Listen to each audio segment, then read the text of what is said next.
Hello दोस्तों, कैसे हैं आप सब। Welcome back to the channel Pooja Rastogi vlogs. तो दोस्तों सेम मेरा वही रूटीन जिसको मैं फॉलो करने की काफ़ी दिनों से कोशिश कर रही हूँ और अब फाइनली ऐसा लग रहा है कि हाँ, वो वापस से मेरा रूटीन में आने लगा है।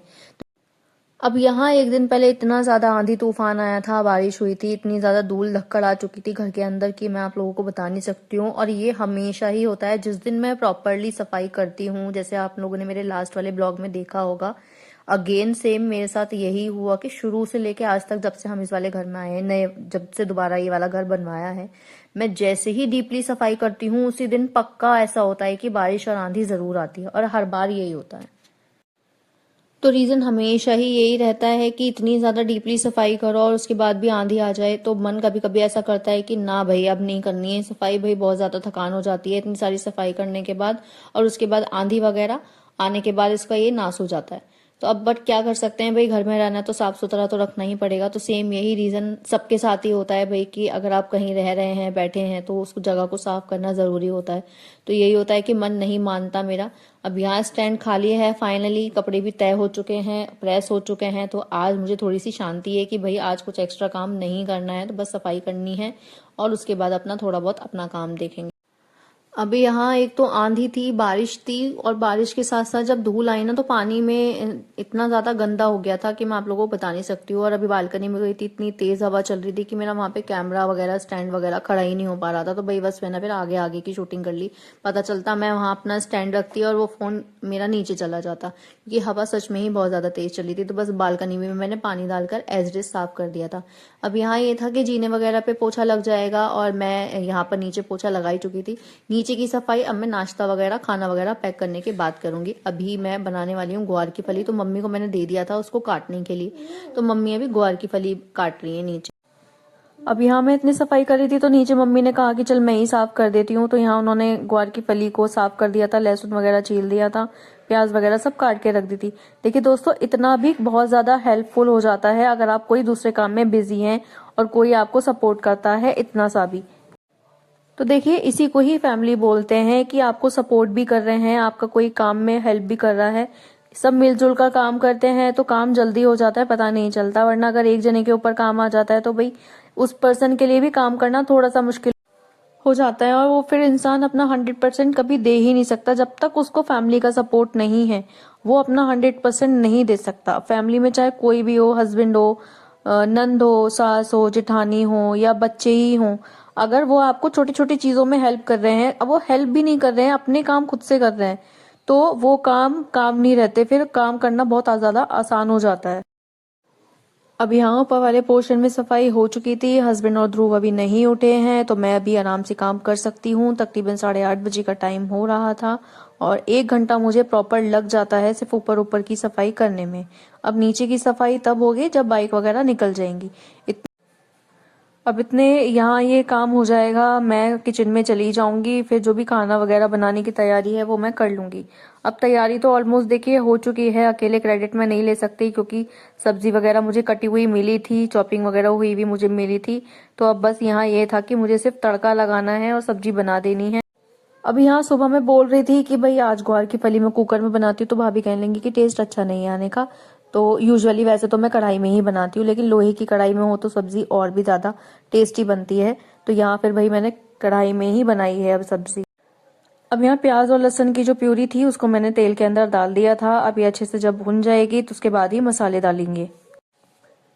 मसालों में सिंपल मैं वही अपना धनिया, मिर्च मसाले, हल्दी और थोड़ा सा गरम मसाला, अब काली मिर्च का पाउडर भी बहुत पिंच ऑफ डाल देती हूँ।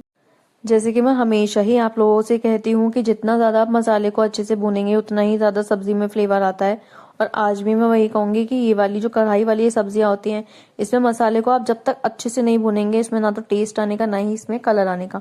मसाला डालने के बाद भी आपको इसको अच्छे से पकाना चाहिए, तभी इसका जो तेल होता है वो अलग हो जाएगा। उसके बाद जो फ्लेवर आता है सब्जी में वो वाकई में बहुत ही अच्छा आता है। नॉर्मली हमारे यहाँ पर मिर्च मसाले ठीक खाए जाते हैं, ऑयल भी ठीक से ही खाया जाता है सूखी सब्जियों में, लेकिन जब हस्बैंड की सब्जी बनाने की बारी आती है तो मैं कोशिश करती हूँ कि कम ही ऑयल डाला जाए, क्योंकि वो पूरी हो, भटूरे हों, इनको भी बिल्कुल ऐसे पोंछ के खाते हैं कि भाई तेल में सिकी हुई ना लगे। तो यहाँ इसलिए मुझे थोड़ा सा इसमें पानी ऐड करना पड़ता है, इसलिए थोड़ा सा जितना भी आधा कप मैंने पानी इसमें डाला है, सिर्फ उतना ही पानी पूरा सब्जी में रहता है, अदरवाइज इसके अलावा मैं पानी इसमें नहीं ऐड करती।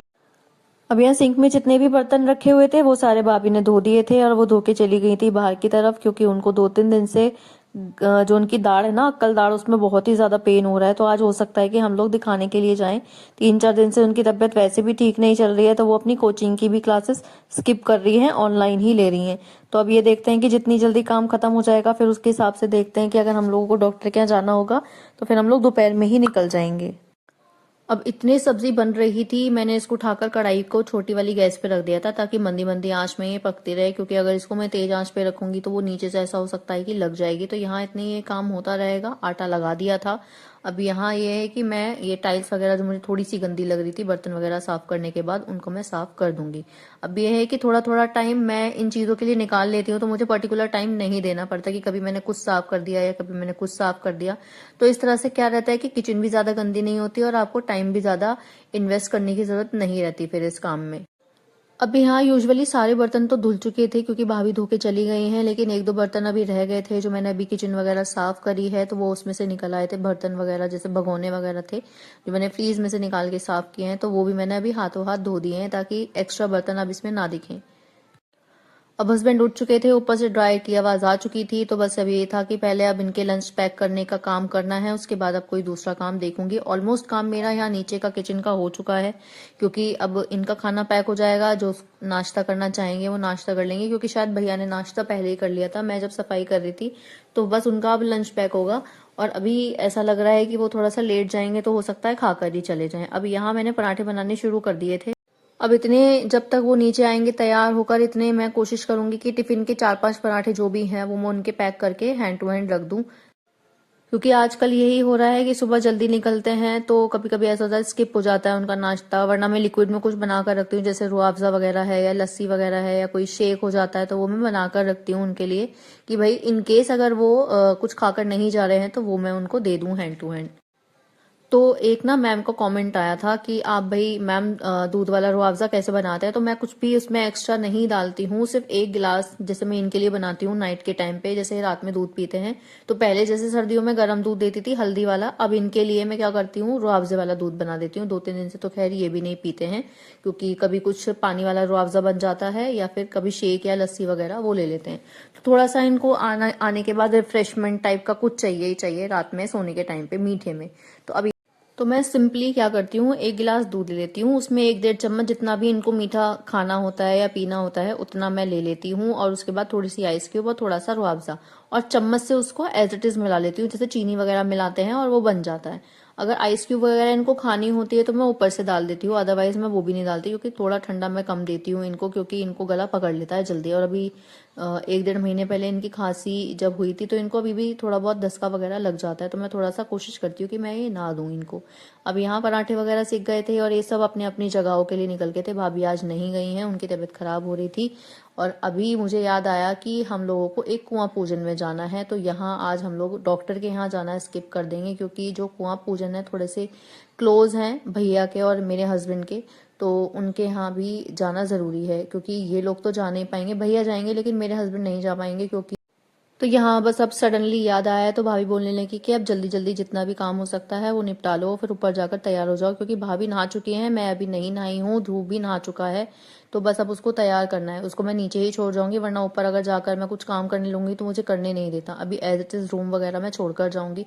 अभी यहाँ बाहर की सफाई करना इतना ज्यादा जरूरी हो जाता है, क्योंकि धूल वगैरह सबसे पहले बाहर ही आती है, अंदर तो फिर भी ये है कि गेट में टकरा कर या ग्लासेस में टकरा कर रुक जाती है, लेकिन यहाँ नीचे पोछा लगाना ना बहुत ज्यादा जरूरी हो जाता है। अब यहाँ ऊपर आकर 1 लोड के कपड़े थे, वो मैंने 1 लोड एज इट इज लगा दिया है, दूसरा लोड मुझे लगाने की रिक्वायरमेंट नहीं रहेगी। इतने जब तक मैं वहां से आऊंगी या तैयार होंगी 1-1.5 घंटा लगता है अभी पहुंचने में हम लोगों को। तो यहाँ पर यह है कि इतने ये कपड़े धुल जाएंगे, आने के बाद मैं देखती हूँ फिर इनको सुखाना है या कब सुखाना है, या स्टैंड पे सुखाऊंगी तो वो आने के बाद देखूंगी। अब यहाँ नहाकर मैं आ गई थी, यहाँ मैंने साड़ी पहन ली थी, ये साड़ी मैंने ब्लैक वाली आप लोगों को दिखाई थी वीडियो में, तो ये साड़ी मुझे थोड़ा सा अच्छी लग रही थी।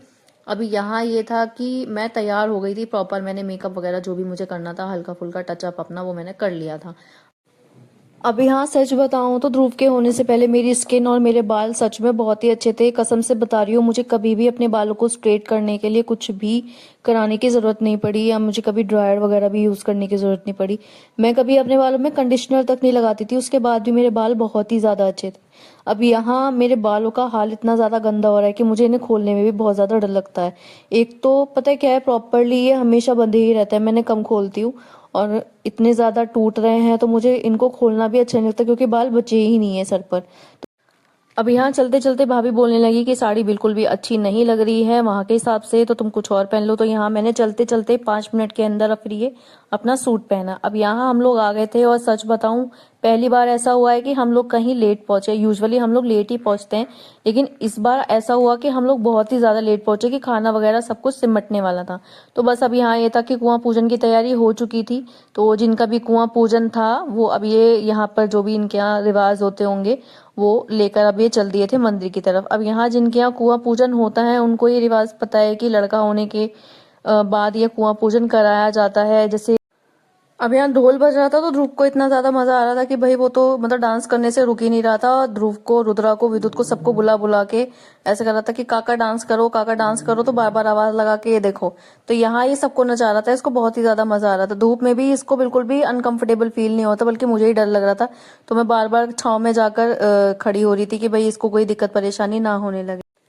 अब यहाँ हमारे यहाँ ससुराल में कुआं पूजन नहीं होता है दोस्तों, मेरे मायके में कुआं पूजन होता है। किसी किसी के यहाँ ये होता है कि 2 लड़के हैं तो किसी में एक का कर दिया तो दोनों का कुआं पूजन लग जाता है। तो यहाँ पर अभी इनके यहाँ भी यही कुछ इस तरह से होता है। इनके यहाँ भी 2 लड़के हैं जिनका ये कुआं पूजन हो रहा है। तो इनके यहाँ 2 लड़के हैं, तो अभी बड़े वाले का करें। बड़ा वाला लड़का भी तकरीबन 9 साल का है। तो कुछ सम विषम कुछ संख्याओं का इनके यहाँ कुछ माना जाता होगा भाई, कि इन्होंने इनिशियली नहीं करवाया था, क्योंकि इनके हस्बैंड ना थोड़ा बाहर रहते हैं। तो अब यहाँ ये आज काम इनका संपन्न हो गया। अब यहाँ मैं आ गई थी वापस अपने घर पे, और कमरा देखी इस हाल में मैं छोड़ कर गई थी, क्योंकि एंड टाइम पर मुझे साड़ी ढूंढनी पड़ी थी, और जो साड़ी मैं ढूंढ रही थी वो साड़ी मुझे मिली नहीं थी। तो भाई जल्दी जल्दी में जितना भी मैं पहन सकती थी, जो भी मैं कर सकती थी, वो मैं करके उसको एज इट इज छोड़कर रूम को फिर मैं चली गई थी वहां पर। अब आते ही मैंने बिल्कुल भी 1 मिनट का भी रेस्ट नहीं लिया, मैं इनफेक्ट बैठी भी नहीं थी, और आते ही सफाई करनी, इस रूम को व्यवस्थित करने की पूरी कोशिश करने लगी। आपने भी सुना होगा और मैंने भी सुना है कि कोई भी आपके लिए खड़ा होने के लिए नहीं आएगा, आपको अपने लिए स्टैंड खुद ही लेना पड़ेगा। और हमें सीखना भी चाहिए कि अगर आपको कोई दिक्कत परेशानी है, आपको कोई सुख दुख है, तो आपको सबसे पहले अपने लिए स्टैंड लेना आना चाहिए। अदरवाइज आप किसी से ये एक्सपेक्ट मत करिएगा आज के टाइम में कि कोई आपके लिए आकर खड़ा होगा, आपका सुख दुख बांटेगा, या फिर आपको किसी भी तरह की कोई भी मेंटली या फिजिकली या फाइनेंशियली हेल्प करेगा। अगर आप लोग ये सोचते हैं कि कोई आएगा आपकी मदद करेगा, आपको बचाएगा, तो ये बात 100% में से 90% सच नहीं होती। 10% ही ऐसा होता है कि कोई सच में आपके साथ खड़ा हुआ मिलता है। लाइफ में कोई भी हो, ये आपको समझ में आ जाना चाहिए कि कोई भी नहीं होगा खड़ा होने के लिए, आपको खुद ही खड़ा होना है। आप गिरते हो तो लोग देखते हैं, आप हारते हैं तो लोग बात करते हैं, लेकिन जब आप उठते हो तब लोग हैरान हो जाते हैं। और यही फर्क है, ताकत आपको फिर सब लोगों से अलग बना देती है। जब तक आप खुद को सीरियसली नहीं लेने के हैं, तब तक दुनिया भी आपको सीरियसली नहीं लेने की है। इसीलिए सबसे पहले आपको खुद के लिए स्टैंड लेना आना चाहिए, खुद की रेस्पेक्ट करनी आनी चाहिए, खुद के जो फैसले हैं उस पर खड़ा होना आना चाहिए।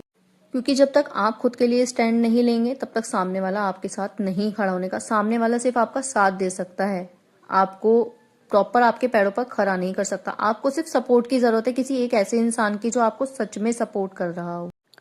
और पता है, जब आप अपने लिए स्टैंड लेना सीख जाते हैं ना, तो सबसे बड़ी चीज क्या होती है, एक तो आपकी सेल्फ रिस्पेक्ट बिल्ड होती है, आपको खुद पे भरोसा होने लगता है।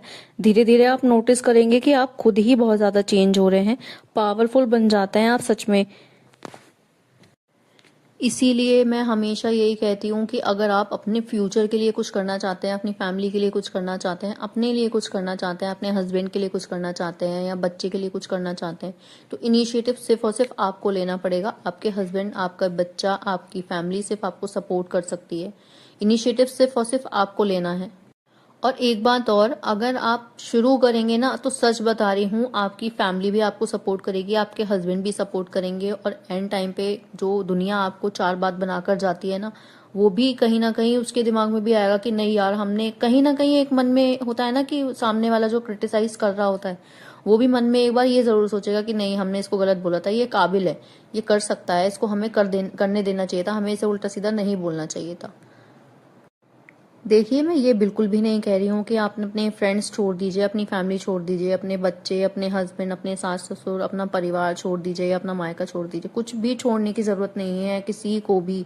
सिर्फ अगर आप किसी चीज़ से दुखी हैं, वहाँ से निकलना चाहते हैं, कुछ शुरू करना चाहते हैं, अपने लिए खड़ा होना चाहते हैं, तो इनिशिएटिव सिर्फ और सिर्फ आपको ही करना पड़ेगा। अब जैसे कि आप मेरा ही एग्जांपल ले लीजिए, मैंने तकरीबन 12-13 साल जॉब करी है, शादी के बाद भी मैंने 2 साल जॉब करी है, लेकिन यहाँ आकर मुझे अगर सपोर्ट नहीं मिलता तो वो 2 साल भी मैं जॉब नहीं कर पाती। जब जॉब छोड़ने की बात आई थी तो मैंने सबसे पहले अपने हस्बैंड से बात करी थी, तो उन्होंने मुझसे सिंपली 2 सवाल बोले, मतलब 2 बात बोली थी कि भाई तेरी मर्जी है, तुझे जॉब करनी है तो कर ले, नहीं करनी है तो नहीं, वरना मेरी तरफ से कोई भी ऐसा प्रेशर नहीं है कि तू जॉब कर या मत कर। तो उन्होंने सिर्फ एक यही बात बोली थी और आज भी यही है कि वो किसी भी चीज़ के लिए मुझे प्रेशराइज नहीं करते। अब मैंने यहाँ ये यूट्यूब का काम शुरू किया था, मतलब ब्लॉगिंग स्टार्ट करी थी, तो उनके बर्थडे वाले दिन से करी थी। तो आप ये देख लीजिए कि 3 तारीख को उनका बर्थडे था और 14 तारीख को उन्होंने मुझे नया फ़ोन लाकर दे दिया था, क्योंकि उन्हें पता था कि मैं परेशान हो रही हूँ। तो ये भी एक सपोर्ट ही होता है आपकी फैमिली की तरफ से, छोटा हो या बड़ा हो, कोई भी सपोर्ट। किसी भी सपोर्ट के बिना आप नहीं आगे बढ़ सकते, चाहे वो फैमिली का हो, दोस्त का हो, एक सपोर्ट आपको चाहिए ही चाहिए। तो देखिए, इन दी एंड वही है एक बात कि आपको खुद के लिए एक बार तो कहना ही पड़ेगा कि मैं ये करना चाहती हूँ। जब तक आप नहीं बोलेंगे तो सामने वाले को पता ही नहीं चलने का कि आपके मन में क्या चल रहा है। आपको बताना तो पड़ेगा, चाहे आप किसी को भी बताएं, चाहे अपनी मदर इन लॉ को बताएं, अगर आपकी अच्छी बन रही है उनसे, अपनी जो जेठानी है या हस्बैंड है, किसी को भी आप बता सकते हैं जिससे आपका अच्छा बॉन्ड है। तो आप उनको जब तक नहीं बताएंगे वो आपको सामने से सपोर्ट नहीं करने के। दूसरी चीज़, सपोर्ट सिर्फ वो कर सकते हैं, आपको अपने लिए जो भी चीज़ शुरू करनी है वो सिर्फ आपको करनी है। वो आपको राय दे सकते हैं, आपको एडवाइस कर सकते हैं सिर्फ, और इसके अलावा कुछ नहीं कर सकते। तो दोस्तों, आज फिलहाल इतना ज्ञान काफ़ी है। मेरे मन में काफ़ी सारी चीज़ें आती हैं जो मैं आप लोगों के साथ शेयर कर देती हूँ। मैं काफ़ी सारी स्टोरीज़ पढ़ती हूँ जो आज मैं आप लोगों के साथ शेयर कर रही हूँ 1-2 दिन से।